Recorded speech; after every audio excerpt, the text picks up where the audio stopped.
Putus. Lu marah-marah wae Nur. Mulai ya. Assalamualaikum warahmatullahi wabarakatuh. Waalaikumsalam warahmatullahi wabarakatuh. Kami dari kelompok 9 akan mempresentasikan materi hikayat.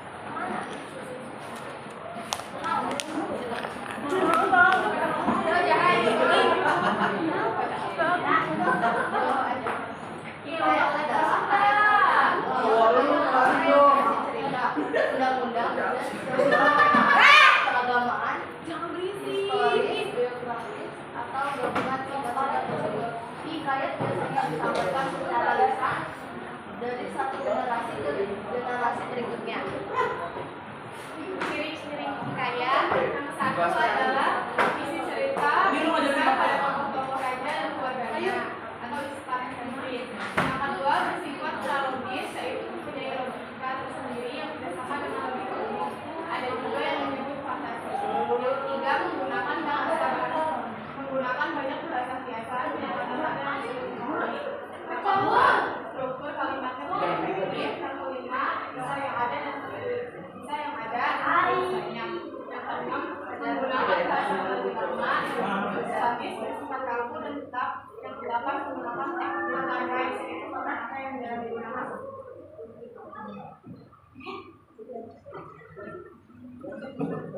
Struktur dari hikayat. Satu, ilustrasi. Gambaran awal cerita untuk dialognya seperti isi cerita. Ini bersifat emosional. Sehingga tidak harus selalu ada dalam hikayat.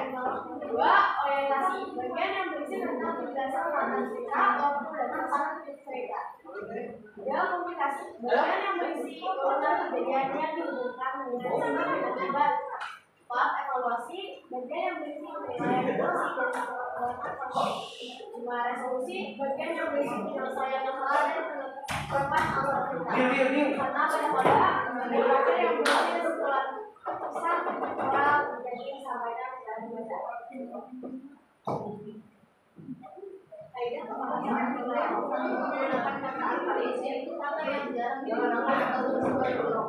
Belum menggunakan konjungsi atau kata buku biasanya diletakkan di awal kalimat. Menggunakan gaya bahasa yang menarik untuk membuat cerita lebih variatif. 3. Kalimat dan jenis kalimatnya kompleks dan sering digunakan banyak makna kalimat. 4. Tegas, menggunakan banyak bahasa kiasan seperti perbandingan, perumpamaan, dan personifikasi. 5. Bahasa Melayu klasik, menggunakan struktur bahasa Melayu yang baku dan formal pada zaman dahulu.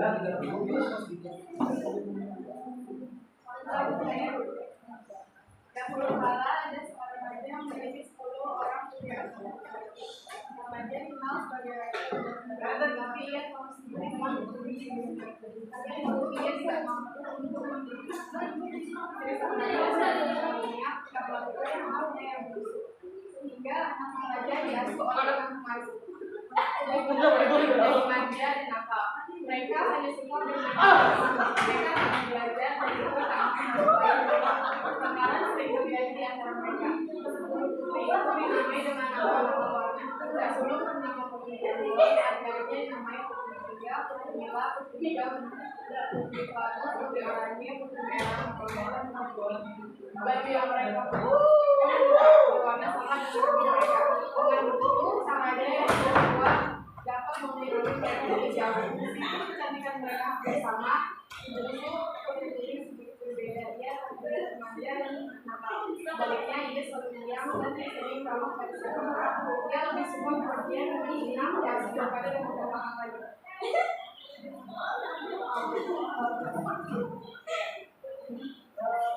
Pada suatu hari, raja sedang pergi jauh. Dia mengumpulkan semua putrinya. Aku juga berapa yang kalian inginkan? Aku ingin perhiasan yang mahal. Ada putri Dambul. Aku suka suka yang berbentuknya karena anak saya meminta hadiah yang mahal pada mereka. Tetapi lain hal yang dapat saya berpikir sebentar. Lalu kemudian ayah, aku ingin ayah kembali ke sekolah. Ada setahun dan anakku suruh baik menjadi kakak.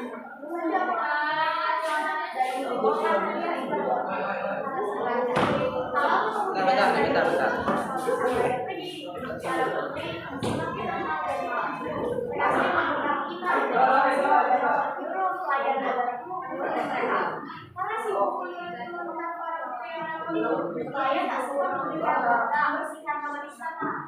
Kuning-kuning selesai karena kalau saya ada antara itu kuning-kuning mengambil hak dan mulai membersihkan nama itu. Daun-daun kuning dirombakkannya, kemudian dicabutnya dari bahan-bahan telur hingga plastik yang tidak udara. Mulai langsung masuk barangnya, kuning-kuning terakhir kelas kuning yang melihat adanya dengan menyapu kalau keras. Lihat kemudian kita punya pelayan seorang di antaranya. Hai pelayan, masih ada orang ini budaya lain sambil melebarkan sampah. Kamar di sana yang sudah rapi kembali acak-acakan. Ini berikutnya dan di sekolah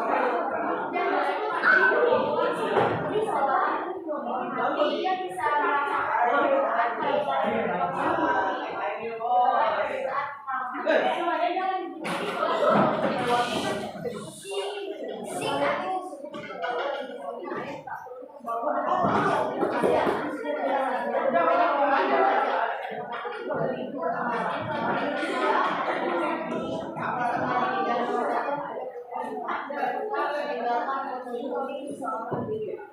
itulah yang terjadi setiap hari sampai ayah mereka pulang. Jadi kita sampai masih bermain di dalam. Sementara kami sedang merapai mati dalam hutan. Mengetahui hal itu, Raja menjadi sangat sedih dengan aku yang rajin dan memberi ayah utama memberi apa-apa selain kalung batu hijau ini. Bukan warna kuning lumayan aku. Raja memang sudah mencari-cari kalung sebagai negeri. Namun berdari dengan tempat dari aku banyak jauh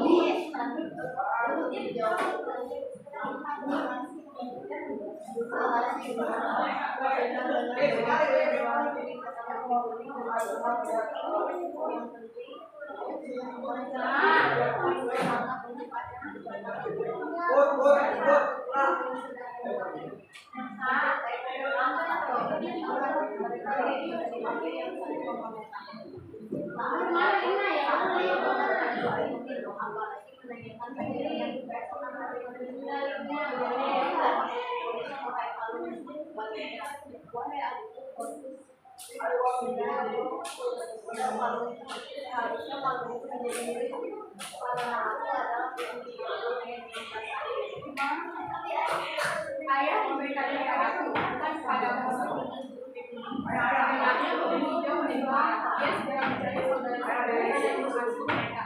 Kalau itu milikku, namun dia mengambilnya dari satu ayah. Kita harus mengejarnya buat baik. Mereka lalu sepakat untuk merapat kalau itu kemudian menjadi hanya menangkapnya tadi sangka kalau itu kita buatkan dia. Astaga, kita harus menutupnya berarti kita ramai-ramai mengumpul hijau itu mengumpul kalau batu hijau warnanya lampu suatu raja mencari kuda kuning tak ada yang tahu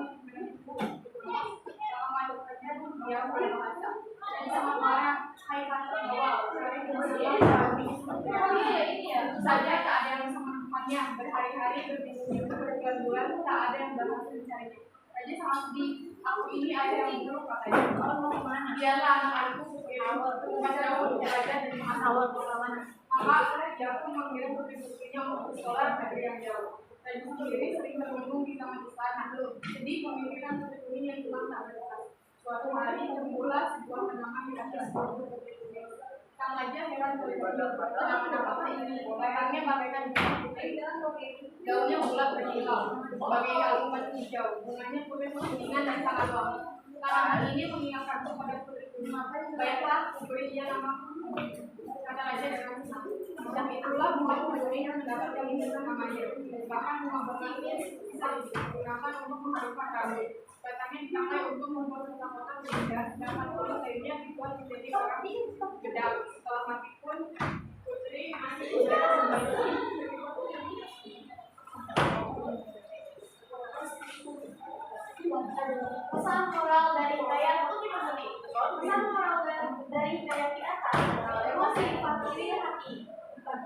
keserakahan dan ketidakpedulian terhadap kebaikan dapat merusak hubungan keluarga dan membawa penderitaan.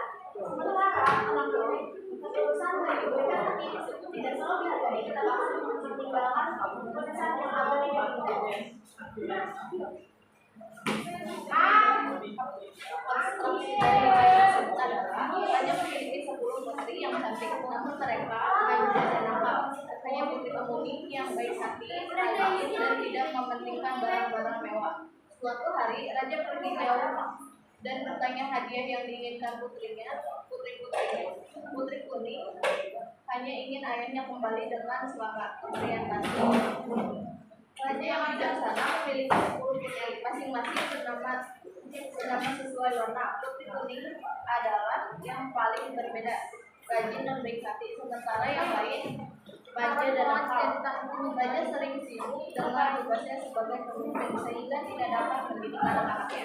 Komplikasi, Putri Kuning yang rajin membersihkan kamar istana yang kotor akibat sikap kakak-kakaknya yang nakal. Kakak-kakaknya sering meremehkan Putri Kuning dan mengganggu pekerjaannya.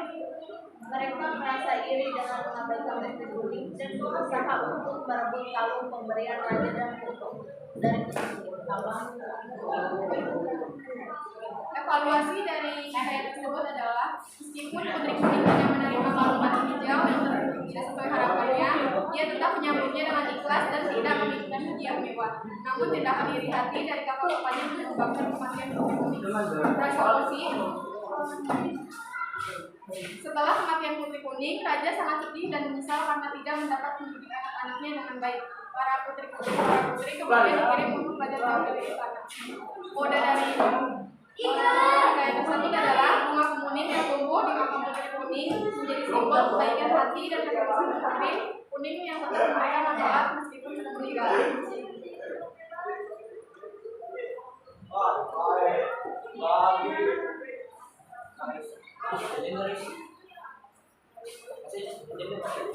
Berikut nilai-nilai dalam budaya Putri Kuning. 1. Nilai sosial, solidaritas.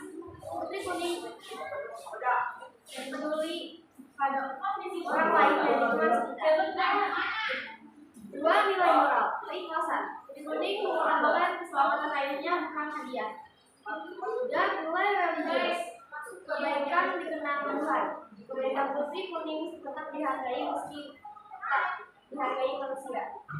4. Nilai filosofis, kebaikan tidak diukur dari hadiah, tapi dampaknya yang abadi.